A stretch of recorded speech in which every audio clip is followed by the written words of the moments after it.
morning guys. So today is my day off and we're heading to a restaurant guys, yung parang ramen house dito sa Kentucky, and then after mag-Asian market tayo. So ayan guys, samahan nyo kami.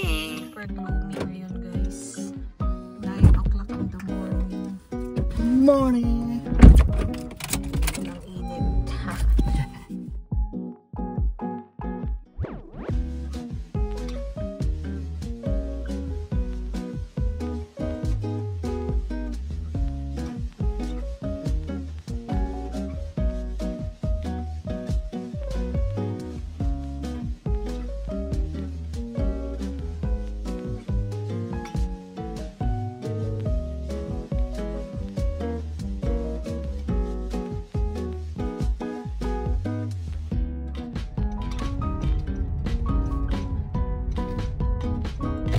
Sa first watch guys, magba-brunch kami.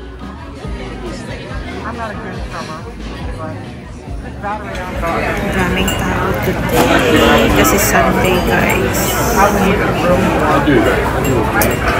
Kantay na kami sa order namin. Guys, na-order natin sa kanya din. Let's eat.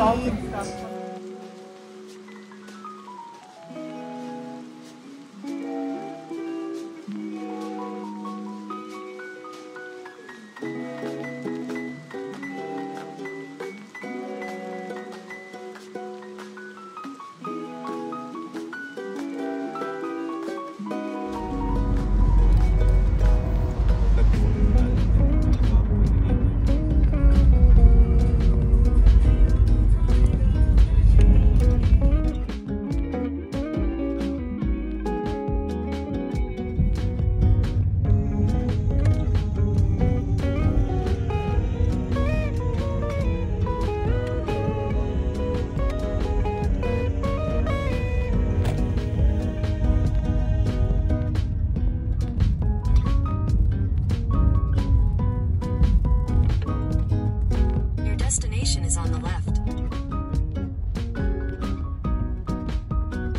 Dito na naman tayo sa Asian market guys. Let's go. Dito tayo sa gulay. Tingin tayo guys. Naghahanap ako ng eggplant. Chinese eggplant. Sana. Meron sila nito guys. Pero ang dami naman. Baka masira yung iba. Pero mura lang siya sa ganito kadami na eggplant.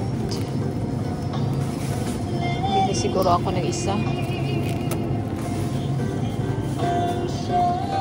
Sige na nga.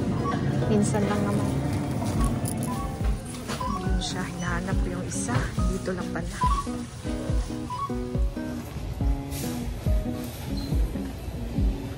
Namas ba niya?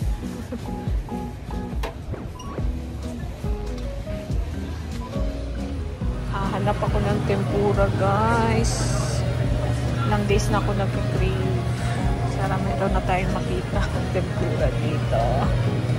Mga fishbowl lang po eh. Baka sa kabila meron. Wala talaga guys. Wala tayong nakitang tempura. Siguro sa ibang branch ng Asian store meron. Rola dito. May buto sila. Pero din sila ng arroz caldo guys.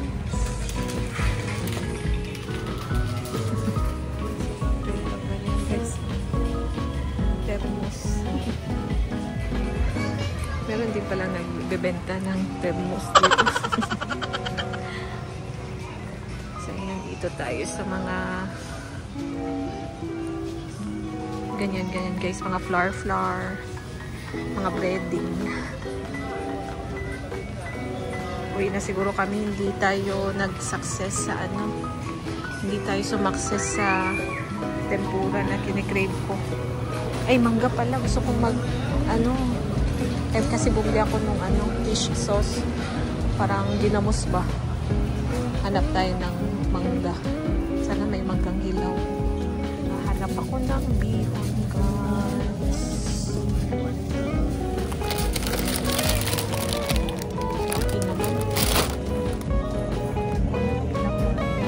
Kasi dalawa lang. Ito kaya. Parang bihon. Parang bihon siya. Bihon yata. Sana ang bihon dito. Ang daming selection. Nakaka-overwhelm.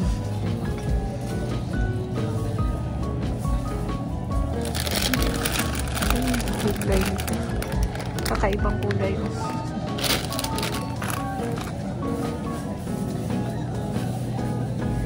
Siguro bihon siguro yun. Or ito. Bihon ba to? Bihon ka ba? Pero manipis siya eh. Ewan ko, ano ba yan? Para sa bihon. Hindi ko alam guys kung anong itsura ng bihon. Wala kasing ano, yung Filipino ba na klase ng bihon dito. So mahirap maghula-hula guys. Eggs. Ito ba yun? Ay yun! Bihon siya! Sa wakas! Pero ang laki naman. Pwede naman siguro hatiin. Laki naman ito. Yan o, may nakasulat talagang bihon. Bihon. Pero ang laki nito na bihon. How about this? Bihon ba ito? Wala bang mas maliit lang nito? Ang laki naman yan. Ito. Hindi nakasulat itong bihon. Ito na lang siguro. Hatiin lang natin guys. Pwede mo siguro hatiin lang. Tapos ano lang siya eh. $1 something. So, ay yung iba pala yung $1 something. Pagkano kaya ito?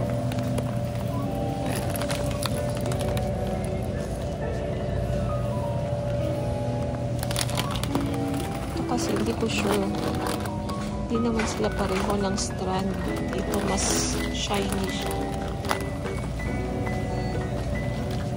Meron lang sanang maliit nito. My goodness. Silang rentable guys. Magkano kayo? Kasi yung walis namin dun sa apartment sobrang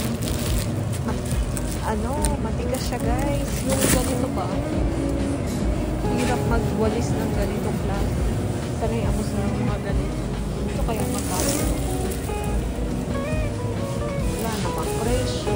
Ay nako.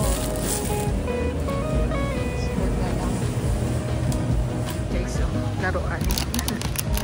Ano kayo ito? Anong presyo? Wait na tayo guys. Saan naabot ang $70 po? Dito na pala kami sa Walmart guys. Bili lang kami ng mga kulang na wala sa Asian market. Mayroon ako nakita dito guys. $3. Rambutan. $3 konti lang. Share ko lang. By the way guys, yung ating pinamalengke sa Asian market, inuwi muna namin before kami punta dito sa Walmart. So ayan, malapit na kaming matapos yung mga pinamili namin. Konti lang naman.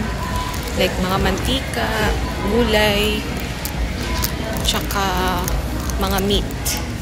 Kumuha pala ako ng ganito guys. So, silicone siya. Pang ice.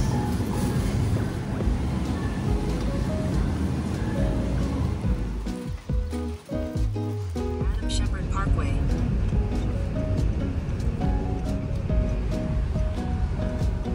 Good morning! So guys, kahapon hindi na ako nakapag-update. Kasi guys, wala ako masyadong magandang tulog nung previous night. So, kahapon, burdog ako pag uwi ko dito sa aming apartment. Kumain na kami ng dinner saglit. Tapos, hindi ko na malayan, guys. Ayan, guys, oh. Ito pa yung suot ko na top kagabi. Nagbihis lang ako ng pajama sa baba. Pero hindi ko na na-change yung aking top kasi nga sana mag-half bag pa sana kasi ako. Pero hindi ko na siya nagawa guys kasi super sleepy ko na. And ayun guys, naupo lang ako sa sala namin. And then nakatulog na ako guys. Alam yan ng husband ko pag ako ay nakatulog. Huwag talaga akong istorbohin kasi yun nga, medyo hindi maganda yung ating tulog. Tapos, every night pa tayo nag-duty. Wala tayong masyadong tulog. Alam niyo yun. So, ayun guys. Today is another day. And mamaya mag-duty na ako. So, yung isa sa mga rason na pumunta kami ng Asian Market kahapon kasi bumili ako ng mga ingredients ng bihon kasi nag-crave ako guys. And supposedly kahapon, pupunta sana kami sa isang ramen house pero hindi kami natuloy kasi close sila nung nag-brunch kami, kaya ending doon kami sa first watch. Ano itong mata ko? Parang may something. Ayun guys, today ako ay magluluto ng bihon. Time check is 5:30 pala guys. Super early, alas 4 gising na ako kasi nga maaga ako nakatulog mga 9, which is very rare talaga ako natutulog ng ganyang oras kasi nga night shift tayo parati. So usually mga na ako after midnight nakakatulog pero kahapon hindi na talaga kinaya guys. So ayun, samahan niyo ako, magluto tayo ng breakfast. Prepare ko na yung guys, yung mga ricados. Sorry sa mga kalat guys kasi hindi talaga ako nakapaglinis sa aking day off. Yun na lang pansinin yung mga kalat natin sa background. So ayan yung ating mga tinadtad na mga lamas guys. Lamas. Tapos ito naman yung ating pork. Konti lang yung pork guys kasi kagabi yung ulam namin ang tawag ito? Chorizo. Tapos yung chorizo plano ko ihalo ko din sa bihon. So ayan yung bihon. And sorry sa kalat dito guys kasi dyan na namin tinastock yung mga usual na ginagamit namin sa pagluluto. So ito kakabili lang nito kahapon. Tapos meron pang dito guys. Ayan. Repolyo.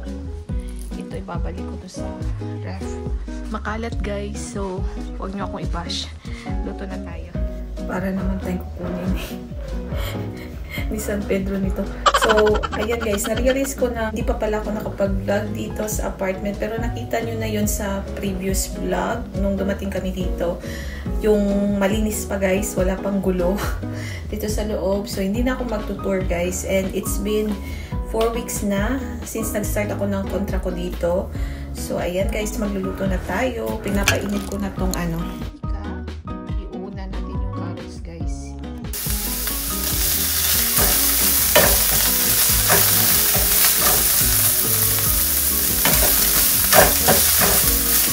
gamit pala namin dito guys is gas. It's been a while na gas yung gamit namin. Parang yung last time na gas yung gamit namin guys is sa New Mexico. So, ayan.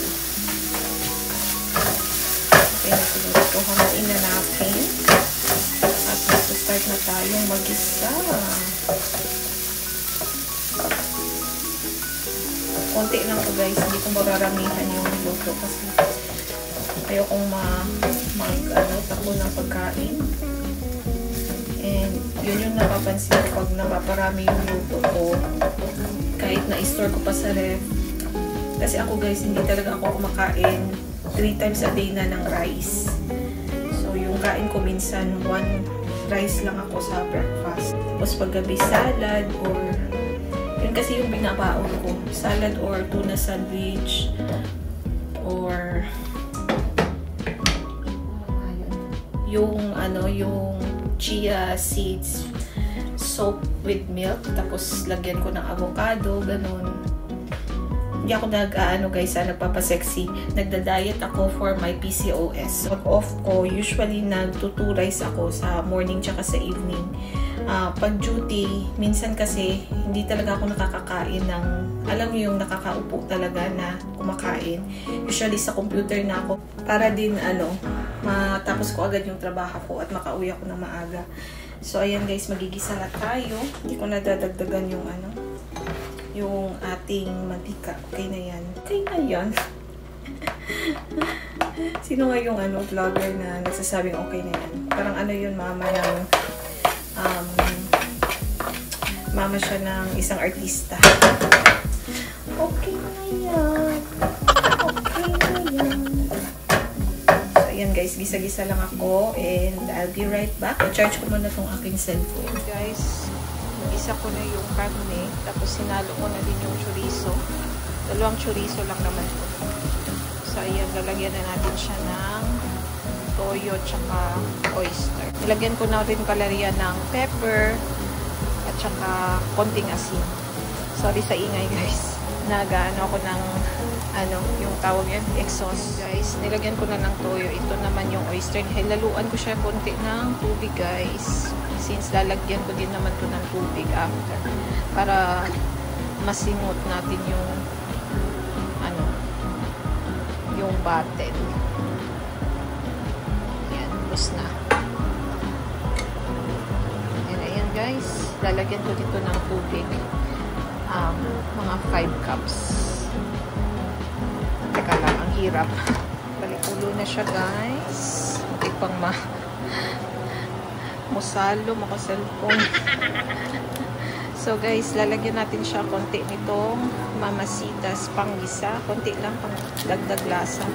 Naubusan na kami nung guys, ang tawag nito magic sarap yung dala namin sa Pinas, pero June na din kasi ngayon, kaya ubos na talaga yun.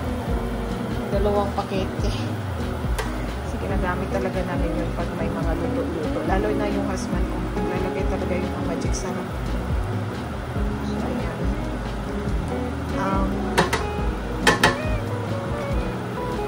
ayan guys, 5 minutes pa.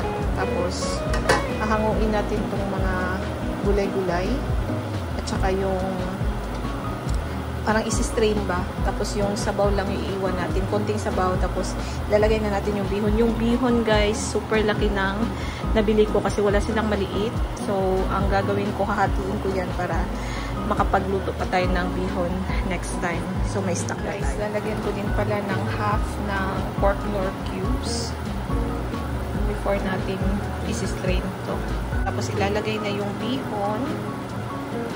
And then, hayaan natin yung bihon na isoak niya yung sabaw. Tsaka natin ilalagay yung mga gulay. By the way, nakalimutan ko yung bell pepper. So, magtatagdag pa ako ng bell pepper.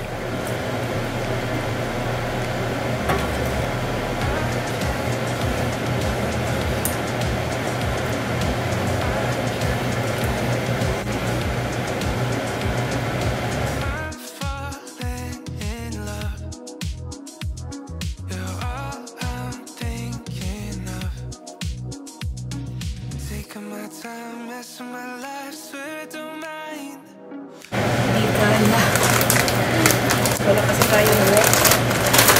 So, bubuntinin natin.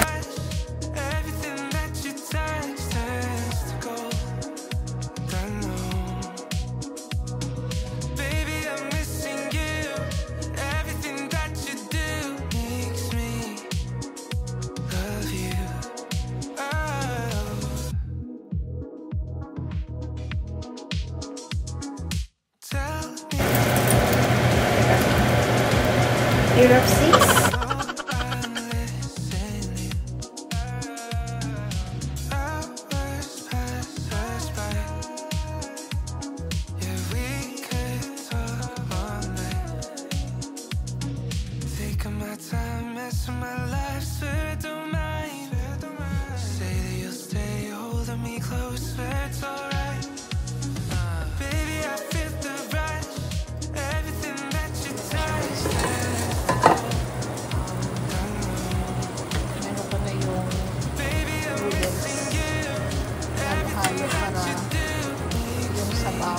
Manuot talaga siya sa video.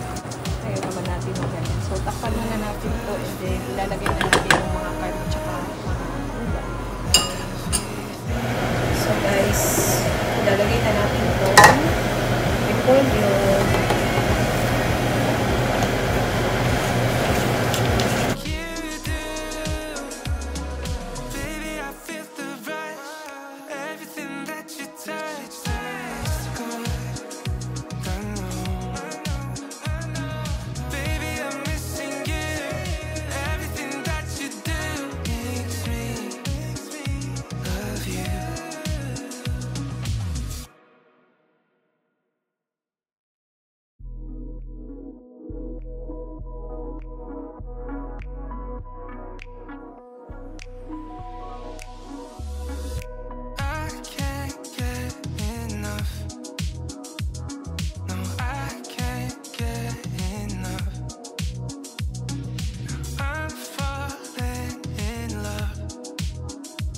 Kung gusto mo kumain ng mga ganito, kailangan mo bumili sa Asian market, tapos ikaw pa yung magluluto, o diba?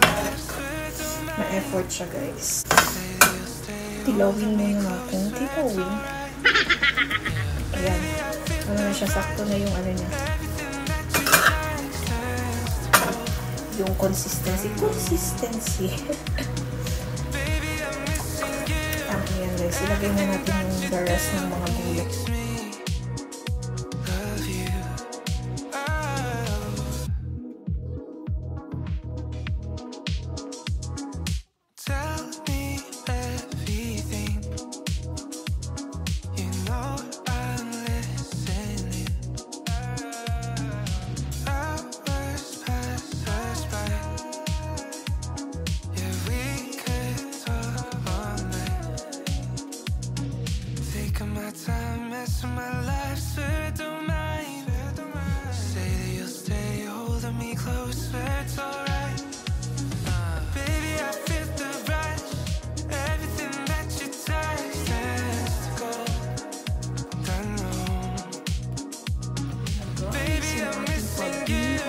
For today's video, hayaan nyo na lang yung kalat at hindi pa ako nakapag-linis, but ayan na guys. Makakain na tayo ng homemade bihon. So ayan, naka-low heat lang siya guys. Ayan, 5 minutes and then off ko na. So ayun na, breakfast na kami.